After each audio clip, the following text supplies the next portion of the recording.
Thank you for joining Sports Development Series. We yours truly, Boma Ekiora.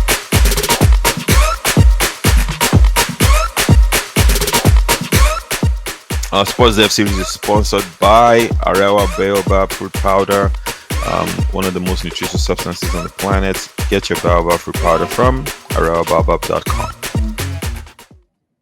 Sportdev series. Thank you guys for joining. So we're here again. New episode today. So during the week, I was watching the game, Atalanta versus Sturm from Austria, and interesting game. Champions League was fun to watch. Game was dragging on. Atalanta couldn't seem to pull it off. Second half of the game, Ademola Lookman comes in, totally changes the game. All of a sudden, these Austrian players start focusing on him. He's creating all kinds of problems, opens up for his teammates, and they end up scoring multiple goals. And I kind of wanted to just do this and talk about Lookman. Fascinating player, amazing to watch. I'm a Super Eagles fan, so I watch him as well, playing for the Nigerian national team. Really talented, seems to have it all, right? But it wasn't always the case with him. Ademola Lookman was a player, I believe, grew up in South London. I remember seeing a documentary about an outdoor playing park where they play five-a-side football in London. And supposedly a lot of famous players grew up in this area. Rio Ferdinand, Tammy Abraham, Ademola Lookman, all grew up in this same area. And a lot of players that have played in that park, in that neighborhood, end up going pro. And it was really interesting because they interviewed him during that documentary. And he talked about growing up playing in the park and how he ended up playing for his youth club.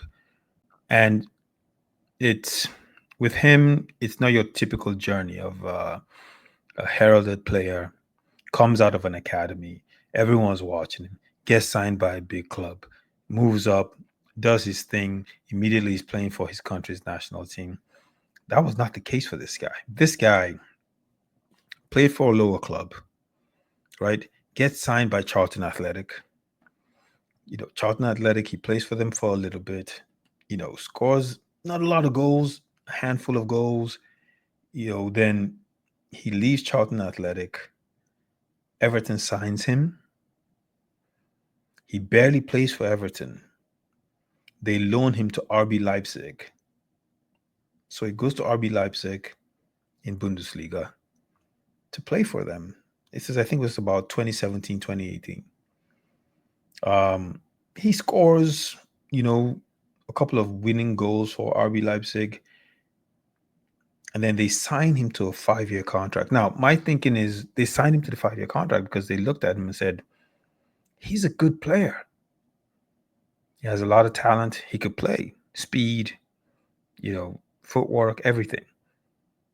But we're not going to play him. We don't think he quite fits into our team. But we'll sign him because we know that someone's going to be interested in this player. So they lock him into 5 years. So he's there, but they don't play him.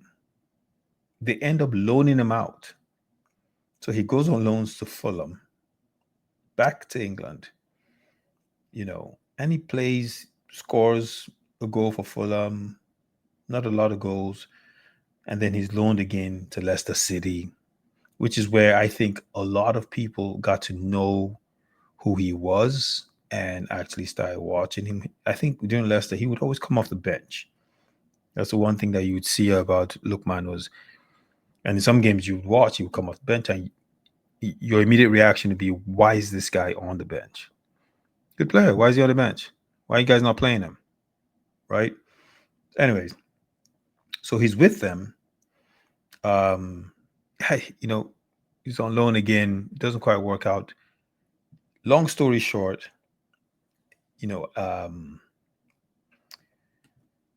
Leipzig decides that they're going to sell him to a Serie A club in Italy named Atalanta. So in 2022, and put this in perspective, right? We just entered 2025. Lookman was the rave of football in 2024. So in 2 years with Atalanta, I believe he scored 34 goals at this club so far, double-digit goals each season. So 2022-23, 2023-24, I believe. And he's been on fire. Hat trick in the Europa final. Just totally on fire.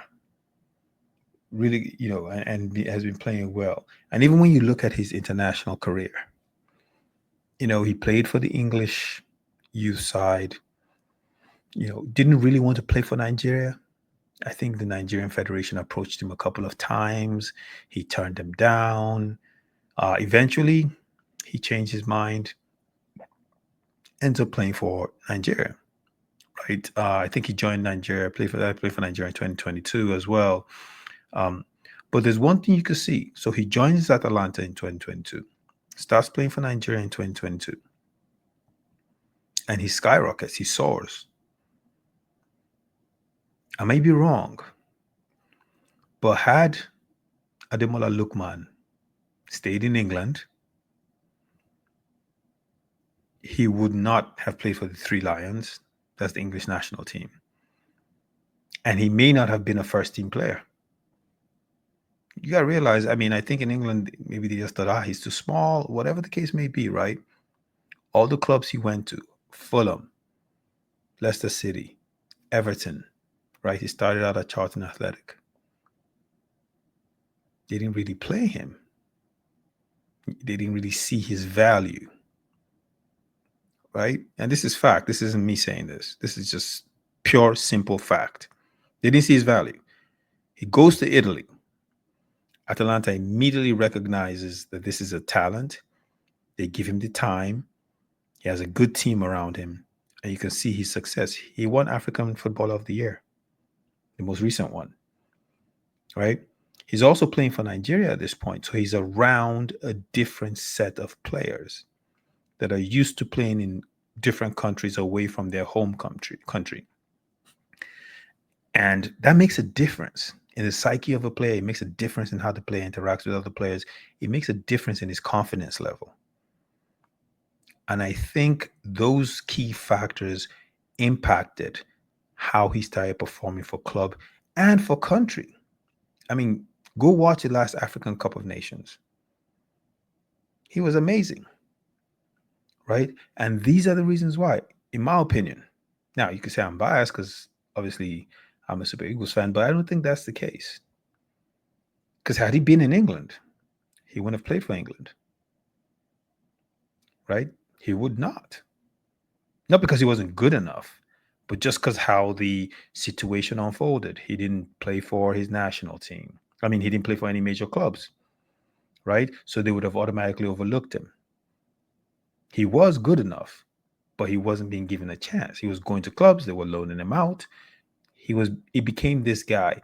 And I think you look at his story and you can't help but admire his journey, his resilience, what he's done and how he's gotten to this point. A lot of players, some players fold, getting loaned. You go to a team, they loan you out. You go to another team, they loan you out, right? Some players fold. Some players don't hold on to that level of confidence and belief. And the fact that the Nigerian Federation was still coming after him, saying, listen, they may not recognize your quality, but we do. We see that you're a very good player. We want you to play for us. That does something. And I think that helped his confidence, and going in playing those games built up his grit and his toughness as well, because playing in Africa for, whether it's AFCON qualifier or World Cup qualifier is not exactly the easiest thing to do. Games are very physical and they're a challenge. So when you look at him, you have to take your hat off for this player. Now there are rumors that he may go back to England. Manchester United, supposedly. I've heard United has an interest in him. And he could, if the money is right, he could definitely do that, or not. He could stay in Atalanta, continue to be the man, help the club, they sign additional players around him. That's also an option. So, but overall, you have to take your hat off to this guy. You just have to. And I think he's going to be around for a while. Not just because of his pace and how he plays, but when you've kind of gone through a rough, challenging start, it builds something inside you, something that you don't quite measure. He's a small guy, but he's big. he has a big heart, right? So, you know, challenges build resilience, and that resilience is going to take him far. So, definitely keep watching Ademola Lookman. Hands down, one of the best players in the world at the moment. All right, the Sports Dev. I told you I'll be back for one more. And again, if you tuned in, I love you. I will see you next week. So we have out.